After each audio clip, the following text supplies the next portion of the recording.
Okay, thank you everyone to be here for this training program. And I'm pretty much sure the most of the listeners that I have in the list here, they are the students, Recording in progress. and possibly most of the students they have been witnessing the masters or maybe the PhD students too at the same time.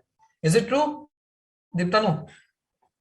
We have graduation, masters, PhD scholars, as well as sir, principal scientist, dean of the some of the universities, principals, uh, RA, SRF, everyone, sir. Okay, okay, that's great. Farmers, even Yeah. more than 50 farmers. Okay, that's fine. That's great.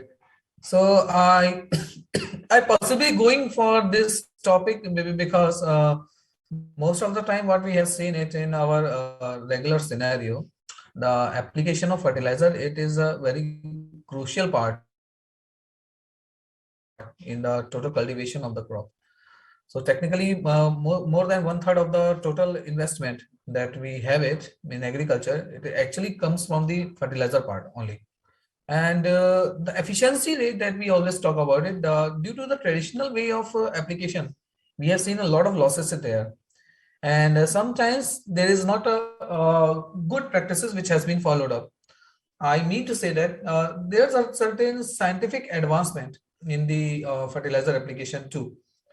But however, what I could say that it is like due to the lack of the awareness, possibly maybe the technology is a little complicated for the local people to adapt it. So even though what I trying to be emphasize in this particular topic, it is like there are certain technologies which are available and very popular or recommended among the scientific fraternity throughout the nation. However, there are still chances that most of the farmers they may have not been using it or possibly they have heard about it. So I'm going through it. So let's move on with this topic. Next. Now, coming to the overall technological part of the agriculture, if you take a look, I'm going in a brief about this one, like how much we have seen the changes in the agriculture. Like earlier, we used to be have only the feeding possibilities, like how much the population is there. According to the nearby local community, we only growing that much for one season or two season. That's it, and we usually have a little harnessing of the total nutrients or the resources that is available, and that was considered as a resource conservation timing. That was the like earlier 19th century part, I will say that. And later on, since the industrial revolution was occurred, and we were in the mid of the 19th century, that we have seen there is a revolutionized agriculture has been predicted and it has been noticed. What we have seen it, people are start using the advancement in the agriculture in the terms of application of fertilizer. We used to be have not too much fertilizers available, or the especially the underdeveloped and developing countries before the industrial revolution. Most of the conservation technology we use it was based on the only for the ecological system basis. And however, after the industrial revolution occurred, we have seen the one of the biggest revolution in throughout the global market, or we'll say that on agriculture, that was green revolution. Now, once the green revolution has been started, our total focus it was emphasized only on the some of the major cereals part. But due to this green evolution part, that what we have start facing later on, we start seeing there is a still a stagnation of the total production in terms of how much amount of the nitrogen or fertilizers, other things that we are applying it, and how much the per productivity that we are receiving it after this one. So there was a huge gap start occurring after the past green revolution. It might be occurring due to the because our focus just has been stored using the same kind of the cropping system always year after year and another year. It causes the little monoculture, I'll say that kind of cultivation practices was there, and the market has been developed too big that people the farmer community start worrying about it. They could not be have any other choice rather than following the especially rice or wheat cropping system. But now After 2000, once we start seeing it, the some negative sides of the intensive use of the fertilizer, we are looking upon the some of the conservation technologies, I'll say that. And in conservation technology, it has been collaborated together with the technological part. Since the digital revolution has been occurred, we are living in the digital era now. So what we are trying to connect it, we are using certain sophisticated instruments, device, software, and these things are collaborated and merged together with certain devices available now. And it gives you a very promising results too at the same time. But most of the time when we have seen it, the local fraternities still are a little unaware about this part. Next. Now you can see the trend in this particular slide, which shows this is one of the long-term experiment which was conducted in Pantanagar, and it has been started from the 1984 onwards. And what we have noticed it, if you take a look, the green color one, the green color one, which is the complete recommended fertilizers, NPK, including the micronutrient zinc and certain organic manures or FAM was applied. Even though we have going for the recommended practices from the 1984 onwards, but we still are seeing a little lower productivity throughout the year. This is a worrisome situation that we are start seeing it. And at the same time, the blue color one, which is called as control one, interestingly, people will not believe it, but the control means which is where nothing has been applied. This is a natural implications of the nutrients providing from the soil. This has the lowest productivity declination that we see from the 1984 onwards. It was the natural inheritance of the soil to produce the certain amount of the crop that we are seeing it. I'm not saying the productivity is higher, but I'm saying the declination was the least one in the control one. It means the rigorous fertilizer use really brings a little changes and the gap between the production as well as the amount of nutrient applied. Next.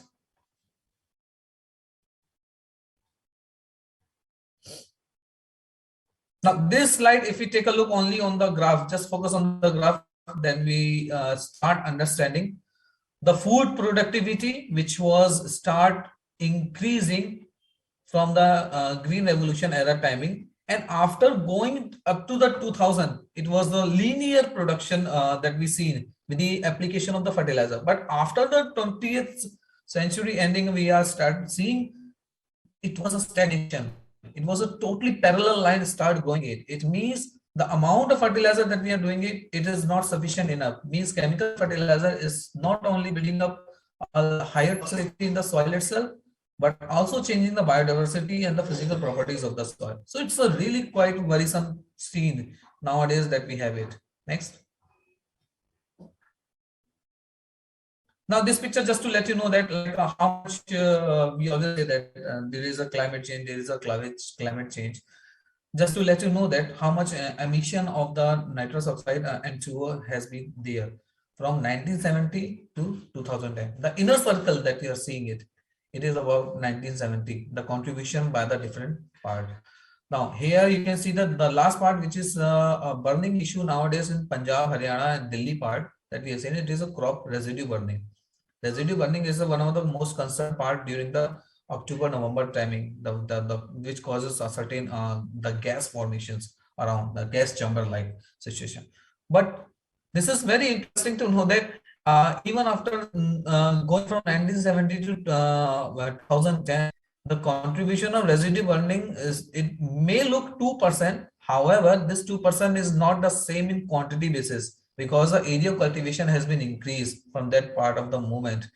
Now you can see here the residue burning which has been increasing, maybe the 2% equivalent to the cultivation area, but still it was quite higher as compared to the 1970s timing. So here somehow we are seeing the emissions of the gases which is causing the climate change problem. It can be dealt up, it can be managed by certain changes in our practices of fertilizer application. Next.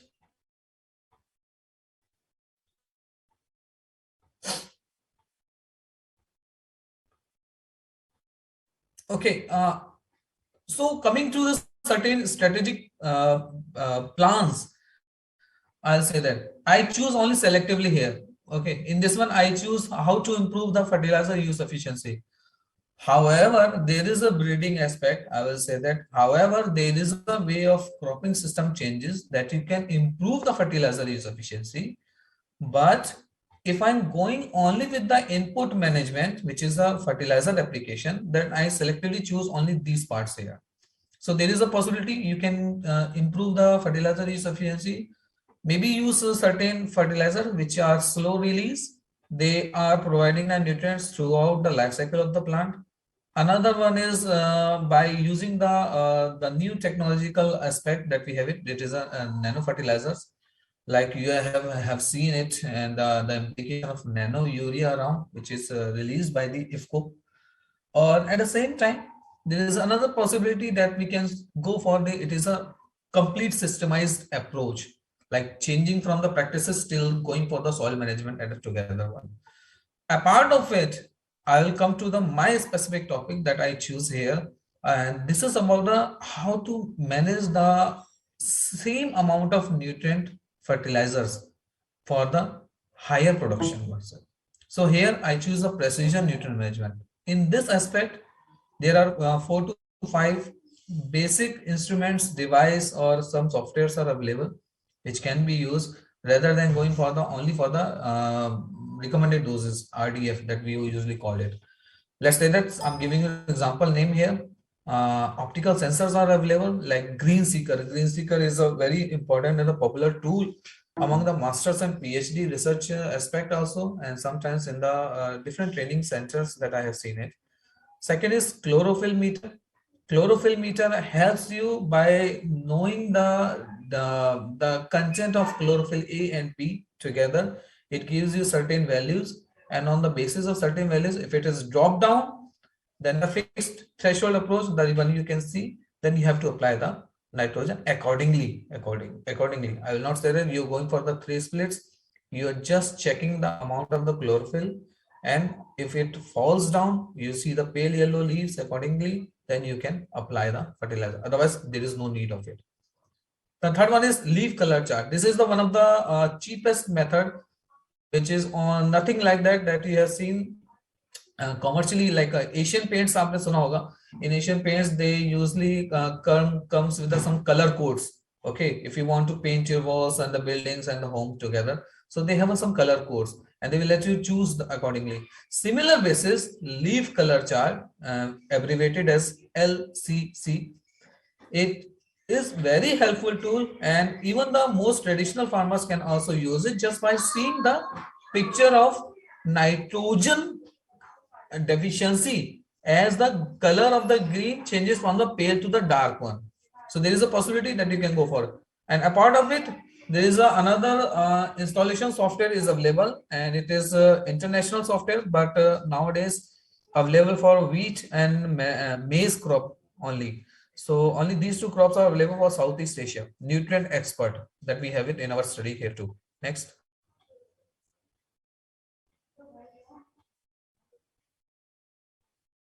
Now this slide just to let you know that how much amount of any kind of the fertilizer that we are applying, it is give you productivity efficiency, I will say that, or nutrient use efficiency, I will say that. So here on an average, when you're applying N, maybe P or maybe K, so how much it turns out to be in the productive manner? I mean, the amount of grain with the per kg, any amount of it, you're applying it.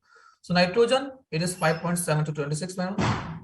All the averages usually grow from the 2 to 25% or 26%, most of it, NPK. So this is an average value, and it is this average value has been taken by selecting around 18 to 20 kind of a different cropping system that you can see it. So here the problem is that this productivity enhancement, it is possible if we trying to manage the application method in these kind of the macronutrients, I'll say that. Next. Now this is what actually happening when you're applying the overall field the same amount of fertilizer without understanding the specific deficiency or specific spot problem there. क्या करते हैं हम पूरे area में ही खाद को लगा देते हैं विदाउट अंडरस्टैंडिंग कि हमें एक पर्टिकुलर स्पेसिफिक जहां डेफिशिएंट है we have to apply it. However, what are the problems that we have seen in blanket application when you are doing it?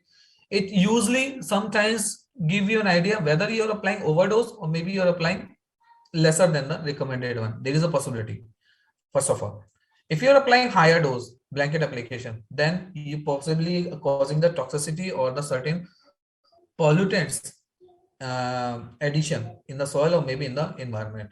So here you can be have the air contamination, maybe water contamination. Sometimes when you're applying it, it is basically focused on the macronutrients, nitrogen, phosphorus, and potassium. And rest of the things are they like they really don't care like micronutrients, which are much more required. And every time when there is a ratio has been changed, NPK with the micronutrients, the deficiency occurs of the micronutrients. Next.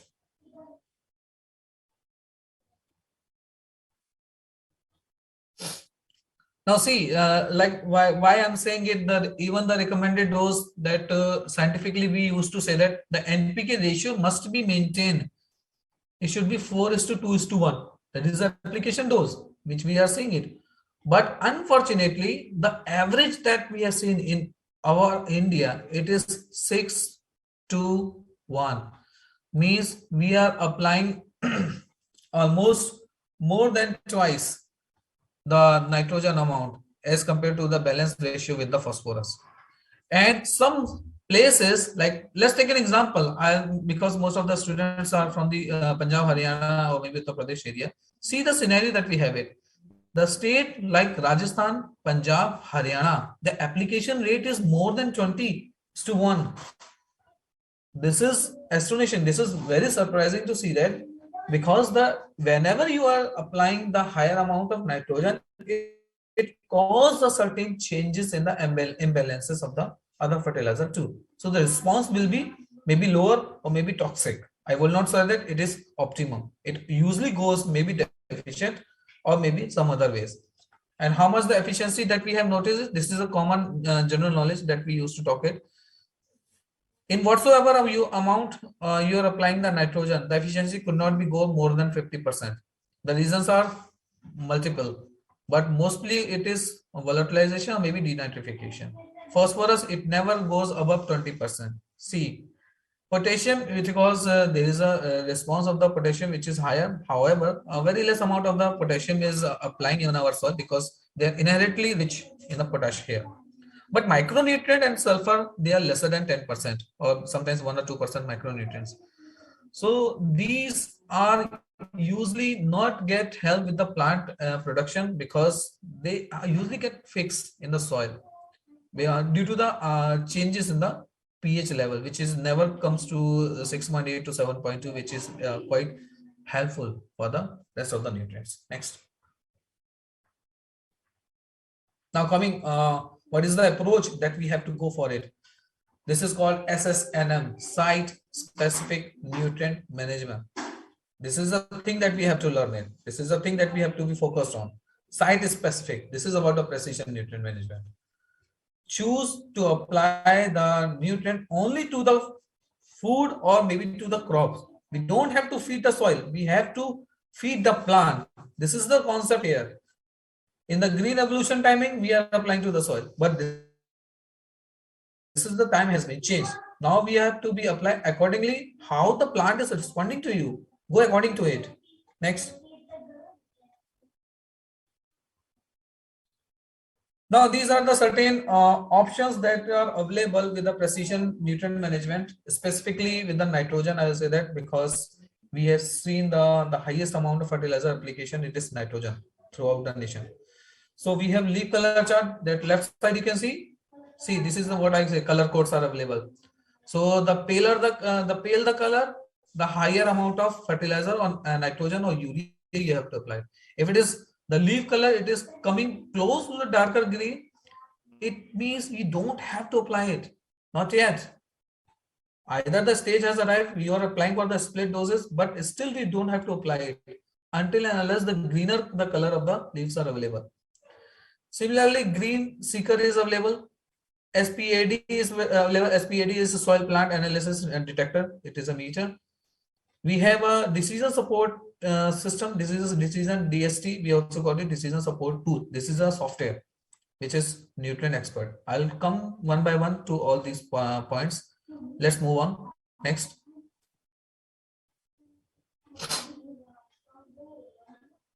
Now see, this is the we used to be applying in the especially the rice and wheat system use of LCC.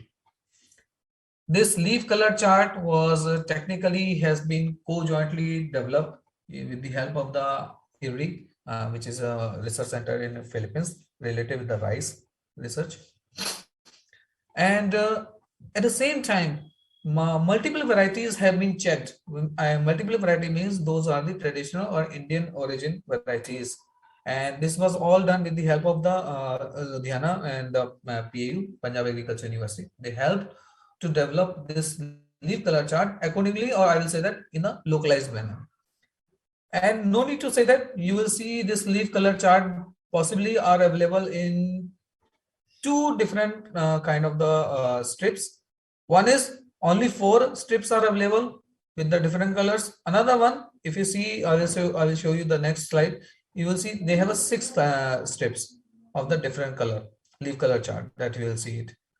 Now here, just to be wise how to use it, at the very lower and bottom part, you can see the picture. If you are using the mobile, try to zoom it. The first picture at the left, top one left, you can see that it is only on the second strip. It means it is a lighter color. You're trying to match the leaf color. Okay, whenever you're choosing the leaf, it is always the middle leaf, which is the fully expanded and at the very high peak vegetative stage. That we after 30 days we usually go for it because that is application timing, the second dose. Now you see, this is it shows that if it's a paler the color, you have to apply the higher dose of the nitrogen. It possibly you have to go. We used to say that when the leaf color chart shows rating lesser than 4, then you have to go for the 45 kg nitrogen. And if the leaf color chart rating or score is more than 4, then the application will be usually it is 35 kg nitrogen per hectare. Likewise, so we only have 2 doses to be recommended for the wheat crop system, especially 35 kg if it is more than 4 rating, and 45 kg if the rating of the leaf color chart is lesser than 4. Next. See, this one has the 6 strips. You can see it 1 2 3 4 5 6, and this is how you can try to apply or implicate this particular one of the cheapest method to apply the nitrogen. You don't need to apply randomly the urea every time in the field. Just use this one of the most precise tool that can help you. Next.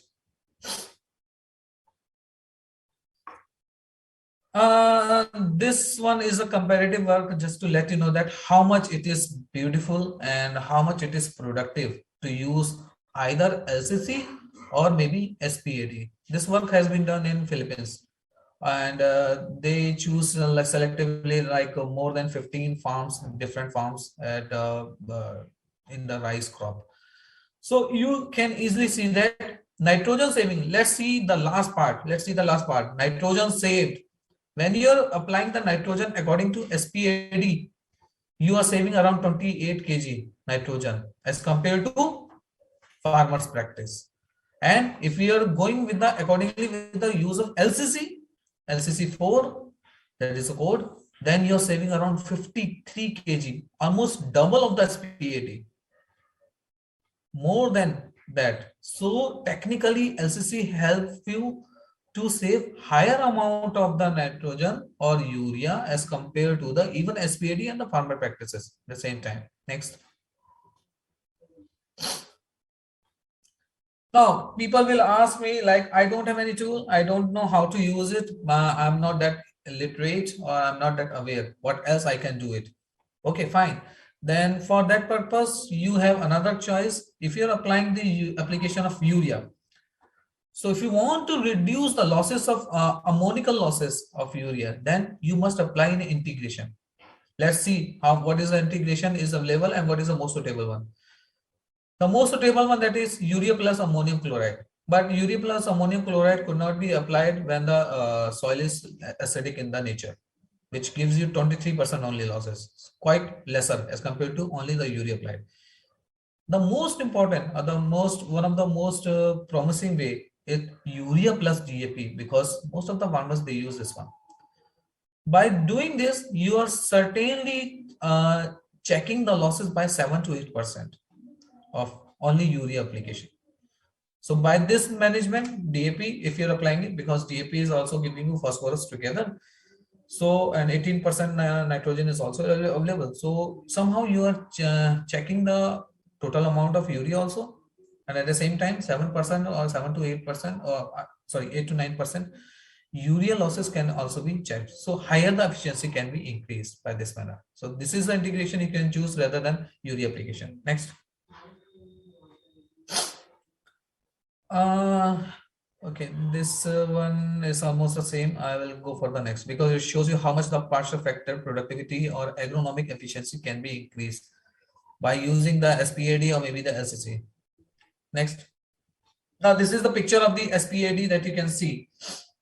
This is how it is a portable device. It is a handheld portable device that can be used directly in the growing leaves. So you don't have to go for the destructive sample. आपको sample यानी कि वहां से leaves लाने की जरूरत नहीं है. आप open field में जाइए, वहां पर आप इसका यूज कर सकते हैं. But the only condition which is required, it should be sunny. It should be exposed, and good solar radiation must be available. It could not do better reading could not be available because it is all working on the radiation basis. So this is a application, and you can see a mean of 10 to 15 readings per field at least is required to take the average value. We usually suggested, even the people or the students are doing research in our experimental field, we say that whenever you're taking per plot basis, at least you have to go for the 10 minimum readings, and of these 10 readings you must take the an average value. Now there is a possibility, there is a question related with SPAD. Sir, we only can apply, or we can only use SPAD at one particular stage, like 30-35 days or 40-45 days. I said there is no need to be look upon the certain stages. You can take the use of the SPAD as a changes within a week also.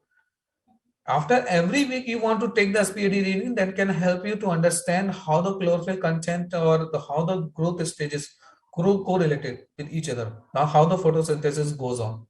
So indirectly you are trying to understand the productive efficiency of the plant. Next. Okay, this is one of the work which was done in Pantnagar. And in Pantnagar, if you see the different treatments available, see here the amount of the LCC has been changing from 30 kg to 40 kg accordingly with the LCC, either it's a 4 or maybe the 5. But and at the same time, SPAD was also taken comparatively in this study. Now let's go with the little result about it when you are using recommended. See, recommended N is 150 kg we are already providing, because this is a recommended dose 150, 60, 40 in wheat crop. जिसमें से 1/3 we give in the 3 splits, equal 3 splits, 50, 50, 50. Almost after every 1 month within it we give it. Next, let's see the results. Now if you check out the results, in the results that easily you can manage it when you're applying the 40 kg LCC, okay, at LCC or maybe the SPAD. They both are equivalent in the amount of nitrogen applied, okay, and all the yield parameters including the yield, there is almost no statistically changes has been identified. However, statistically अगर आप इस चीज को देखोगे, then you are saving around 45 kg of nitrogen. 45 kg nitrogen मतलब हो गया almost double आपका यूरिया बच जाएगा as compared to the recommended N, वो जो आपका 150 kg था, and almost we are getting a better reason, better yield in this case also. Next. So this is the conclusion of this particular result. Next. Next. Now this is a green seeker. Okay, green seeker is basically helps you based on the certain changes in the overall photons that is reflected to the instrument itself. Green seeker, it is a sensor based.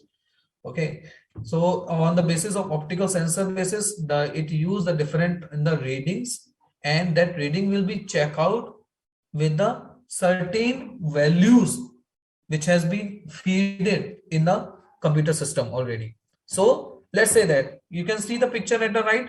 Can you see it? Healthy and stress, right? So wherever the healthy readings are there, you can see the NDVI value is always higher, 0.72. It is just an example to let you know that. However, when the NDVI value goes lower, of course, you can see visually the sentence is available, because lesser the NDVI value means lesser the greenery available, lesser the plant is healthy, lesser the plant is healthier. So this is a visual one, but this is a qualitative. अगर आप देख के बता रहे हैं वो तो qualitative हो गया. It is good, bad, or maybe pale, or maybe deficient. But numerically or quantitatively, we want to check out the how much actually the reduction has been there. So use the green seeker. Next. This is a green seeker input basis and output that you can get it. ये आपको pre feeding करनी पड़ती है computer में. Then you can use the readings can be uploaded and it can be give you the exact values. Next. Now coming to some of the decision supporting, this is the installation of the certain software available. इसमें मैं आपको सिर्फ nutrient expert के बारे में बताऊंगा. Nutrient expert, this is one of the simplest one. I'll say that DSET is also available. This is the decision supporting tool is there, the fifth one, DSET, but it is quite sophisticated and it requires a little more technical skills, like learning of AI, artificial intelligence, certain models. You have to be much knowing about this one. So there is a problem with the DSET. It is a complicated one. So you must be having a PhD or maybe a little technical skills in it. But Nutrient Expert does not require certain things. It is a simple tool. Just to, if you know how to run the mobiles or little software, even the Word file, Excel file, you know how it works, then it is fine. You can use the Nutrient Expert. Next. So Nutrient Expert, just to give you a brief introduction, it is free available on the website of IPNI. IPNI is actually an institute. It is an International Plant Nutrition Institute. So it is available, and this is available for 2 crops for Southeast Asia. If you want to download the software, use for the Southeast one. So Southeast Asia, you will be getting for wheat as well as maize. And in case if the website is not running, because a few days back I check it was out of order, some certain reason was there. So if you're not getting it, you can just contact me. I will provide you that free of cost. Next. Now this is relative nutrient expert. I'm going only with the nutrient expert, then I will stop it here. Now what is how it works, what actually the basic details are required in prior before running the software. See, let's go checklist. I'm going with the checklist one by one. The information that has to be feed first, it is farmers fertilization practice. Farmers fertilization practice means whether they are applying only the chemical fertilizer or they are also applying integration of the organic or maybe something like that. So you have to feed that value. Then second thing that you have to do it, if you are in a certain local area, you must be knowing how much the actual or average yield of particular crop that you are getting it. So that has to be feed up first. मान लीजिए कि मेरे area में अगर 5 ton is common, then I will feed 5 ton or 5.5 ton per hectare in this case. Punjab में जितना आता है आप उसके हिसाब से बढ़ सकते हैं, 6.2 भी हो सकता है. So you have to feed in the prior one, okay, and then you can see how the yield will be responsive with the N, P and K. This is automatically available, वो आपको बता देगा. Then again you have to give a little brief detail about the soil properties. आपकी soil कैसी है, pH क्या है, organic content कितना है. Then it is a minimum values that can be available, that you can check through the previous record or previous research which has been done, maybe in your institute or maybe research center. Okay. Similarly, certain crop history is required. Suppose if you have taken certain legume crops in the previous crop, then the amount of fertilizer, amount of nitrogen which will be required, it will give you a lesser values. It will not give you the actual values. So unusually, where will you apply the higher amount of urea if the previous crop is already lagging? This is a quite understood thing, but this software also helps in the same way. Similarly, if you are having a residue management, then residue management can also help you to improve the organic content of the soil. So that gives you a balanced amount of the NPK requirement. And at the last, the feeding is required. What is the price of the wheat, which is and both I'll say that grain as well as straw. So that has to be feed up in the early beginning of next. This is how it looks like when you start running it. So you can see certain feeding of the values. This was a research done. One of my student has done. Udham Singh Nagar, Western Uttar Pradesh. This is what the Pantanagar comes out. Current yield we usually say that 6 ton based on the moisture content 12%. अगर वो 13% से ऊपर होगा तो आपका 6.1. हमारा yield goal that was a 8 ton. That was one of the research project was there. So 8 ton का target के हिसाब से था that we had it. Seed rate we already fixed it 100 to 150 kg per hectare.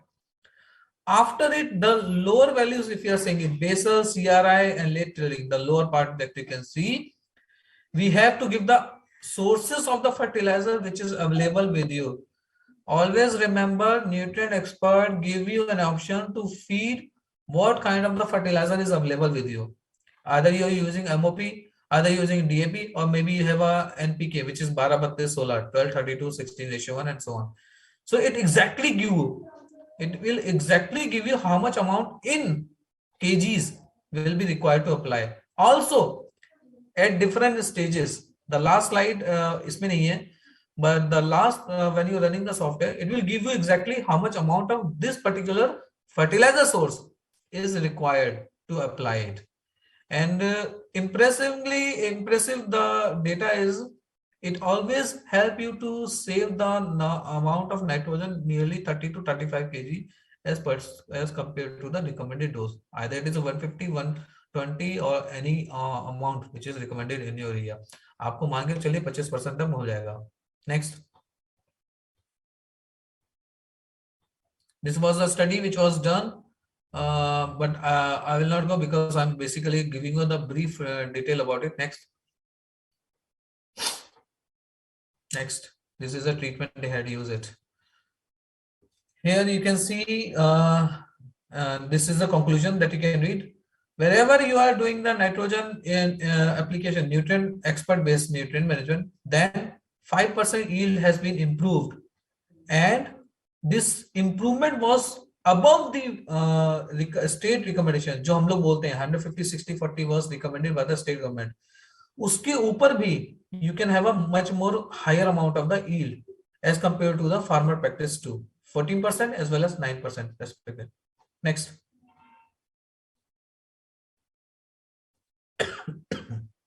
Next.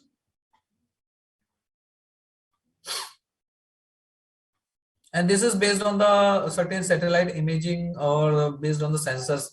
यहाँ तक कि drone का भी इस्तेमाल अब हो रहा है, even in Punjab, Haryana, including in our university. Certain application of fertilizers has been the solution basis. Fertilizer is already going on, and it really saves a lot of amount of time, energy, labor as well as together. So only you need it is just a license from the district or maybe another local authority there. अगर वो आपको मिल जाता है, then commercially you can use it and you can even rent it to other farmers for the same purpose. It really saves a lot of amount, and efficiency is quite higher. Next.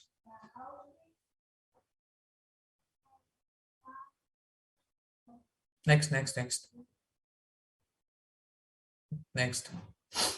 I'm closing the session here. Just conclusion. I'll come to the conclusion there. There are a lot of okay. Just before it. One slide back. Yeah. Now this is what I was talking about. What are the certain issues that could be possible with the precision nutrient management? I have said a few of it. Like it is a technological basis. So when it comes to the technology, a little education is required. However, nowadays the progressive farmers as well as the regional farmers also, they have been using the taking the services of the certain professionals too for the management of their own land. So in that manner you still need to be have a little investment in prior to use this one. However, this is like a one time investment, you can have it, but there is always a better chance to be go for the, not in a financial or monetary term I'm saying it. When you're using the precision data management, you actually are trying to make a better environment around it, soil का, plant का, food cycle का, food network का, food web का, सब आप बेहतर कर रहे हैं. So there is always a chance to have a better ecological balance when you're going with the precision nutrient management. Thank you. This is the last slide I have it to be shared it. I hope the people and the students and all the senior faculties, dignitaries have been possibly like the my talk.